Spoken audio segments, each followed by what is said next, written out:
Praise Lord. God is saying unto you, you shall receive the reward of inheritance. Do it for Lord, not for man. கர்த்தராகிய ஆண்டவர் உங்களை பார்த்து சொல்கிறான். கொலோசையர் 3:23-24 தான் எழுதப்பட்டிருக்கு. ஆமென். நீங்கள் கர்த்தராகிய கிறிஸ்துவை சேவிக்கிறதுனாலே ஆமென் சுதந்திரமாகிய பலனை கர்த்தராலே பெற்றுக்கொள்வீர்கள் என்று அறிந்து எதை செய்தாலும் மனுஷனுக்கென்று செய்யாமல் கர்த்தருக்கென்றே மனப்பூர்வமாய் செய்யுங்கள் எழுதப்பட்டிருக்கு.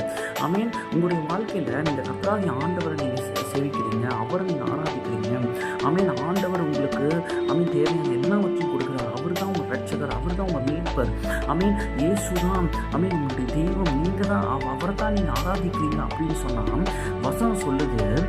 அவரால் கர்த்தராகிய கிறிஸ்துவினால நீங்களும் நானும் சுதந்திரமாகிய பலனை பெற்றுக்கொள்வோம்.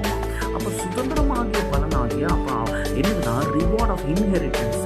இந்த சுதந்திரமாகிய பலன் யாருனாலும் நமக்கு கிடைக்குதுன்னா கர்த்தர்னால மட்டும்தான் நமக்கு கிடைக்குது. ஏன்னா நம்மளுடைய சுய நீதியினாலேயோ சுய பரிசுத்தத்தினாலேயோ சுய ஒழுக்கத்தினாலேயோ சுய எந்த ஒரு காரியத்தினாலேயோ சுயத்தினால நம்மளுடைய நற்கிரியைகளால நம்ம பெற்றுக்கொள்ளப்பட முடியாத ஒரு காரியம் என்னன்னா அது சுதந்திரம். அது கர்த்தராகிய ஆண்டவர் அவருடைய பிள்ளைகளுக்கு என்று அவர் கொடுக்கிற ஒரு சுதந்திரமாக இருக்கிறது.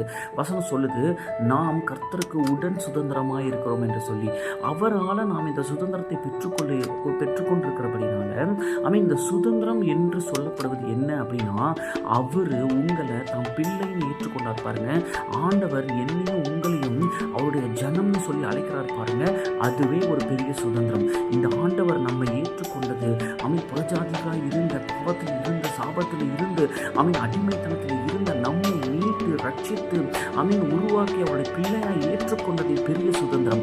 இந்த சுதந்திரத்தை அவரால் நம்ம பெற்றுக்கொண்டபடினால நம்முடைய வாழ்க்கையில எதை செஞ்சாலும் அதை மனுஷனுக்கு நம்ம செய்யக்கூடாதாமா. உங்களுடைய வாழ்க்கையில நீங்க பிசினஸ் செய்யலாம், மினிஸ்ட்ரி பண்ணலாம், வேலைக்கு போகலாம், வீட்டில் வேலை செய்யலாம், நீங்க படிச்சுட்டு இருக்கலாம், நீங்க என்ன வேணா பண்ணலாம். நீங்க எந்த காரியத்தை பண்ணாலும் அந்த காரியத்தை நீங்க மனுஷனுக்கு செய்யக்கூடாதாமா.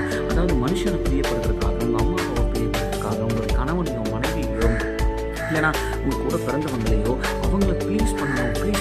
நான் இப்படி செஞ்சால் அவங்க எனக்கு இதை தருவாங்க, எனக்கு இப்படி செஞ்சால் அவங்க எனக்கு நிறையா காசு தருவாங்க, நான் இப்படி செஞ்சால் அவங்க என்னை நல்லா உயர்த்தி பேசுவாங்க.